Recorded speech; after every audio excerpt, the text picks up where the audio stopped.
मैं एक हिंदू हूँ और जब किसी की मौत होती है तो हमारे यहाँ गरुड़ पुराण सुनाई जाती है। तो उसमें ये बताया जाता है कि जो मृत आत्मा है उसको एक जर्नी करनी है जिसमें वो एक वैतरणी नदी को पार करेगी और उस नदी को पार करके वो यमलोक तक पहुंचेगी। उस नदी में तरह तरह की चीज़ें भरी हुई हैं जो उसको कष्ट देंगी और वो एक बहुत लंबी नदी है। तो ये बात कथाओं के माध्यम से व्यक्ति के मृत होने के बाद उनके परिवारजनों को ये सुनाई जाती है। तो उसका सॉल्यूशन ये बताया जाता है कि उस नदी को यदि आपको आसानी से पार करना है तो उसमें आपको एक गाय की आवश्यकता पड़ेगी और वो गाय आपको तब मिलेगी जब उस गाय का आप किसी भी गाय का आप दान करोगे। यहाँ से मेरे साथ भी ऐसा हुआ और मैंने भी गाय का दान किया। जिन पंडित जी को मैं जानता था उनको, अब गोदान तो मैंने कर दिया। अब वो सही किया या गलत किया इस पे मुझे संशय रहा और मैं कुछ बिंदुओं पे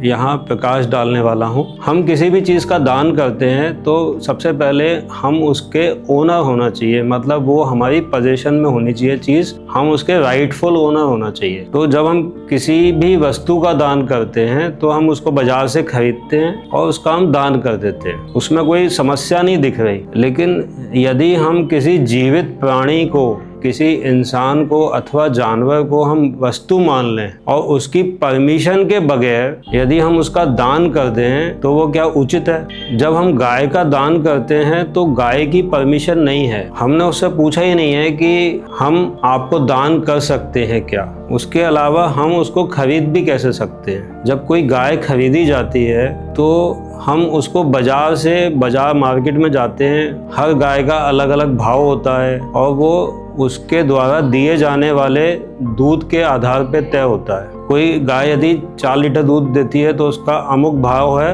तो यदि वो उससे ज़्यादा दूध देने वाली गाय आपको चाहिए तो और ज़्यादा पे करना पड़ेगा। ऐसी गायों को पैदा करने के लिए विज्ञान का उपयोग किया जाता है। ऐसे लोग होते हैं जो गाय ऐसी बनाते हैं और बेचते हैं। तो ये जो गाय हम खरीदते हैं ये प्राकृतिक तौर पे धरती पे नहीं आती, ये हमारी आवश्यकता से हम इनको बनाते हैं और फिर लोग अपने पैसे की हैसियत के हिसाब से और आवश्यकता के हिसाब से उनको खरीदते हैं। यहाँ समस्या ये है कि एक ऐसा जानवर धरती पे लेके आया जा रहा है जो कि अपने आप आया ही नहीं है, मनुष्य अपनी आवश्यकता के लिए लेके आ रहा है और हम उसको धर्म के नाम पर किसी और को दान कर रहे हैं। तो ये जो दान है वो धर्म है या अधर्म है, न्याय है या अन्याय है? तो उस गाय को हमने पंडित जी को दे दिया, उसके बाद हमने ये नहीं देखा कि उस गाय के साथ क्या हुआ। उसके बाद उस गाय को कई बार प्रेग्नेंट किया गया,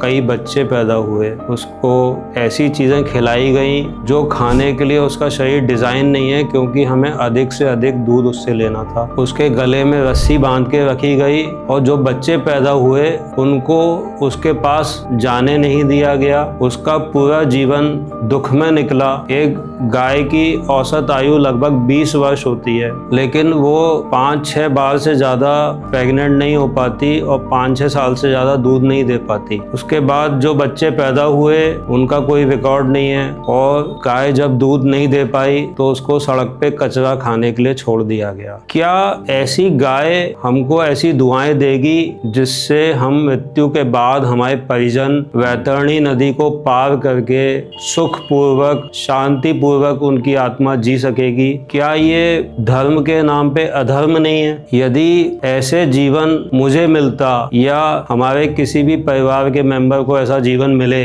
जिसमें उसको बार बार बच्चे पैदा करना पड़े और उन बच्चों के हिस्से का दूध बाजार में बेचा जाए, तो ऐसे जीवन से अच्छा ये नहीं है कि कोई हमारी हत्या कर दे। हम गो हत्या को सबसे बड़ा पाप मानते हैं और गोदान को सबसे बड़ा दान मानते हैं, लेकिन यदि हम इसको लॉजिकली सोचें तो मुझे तो ये गलत प्रतीत होता है। आपको क्या लगता है?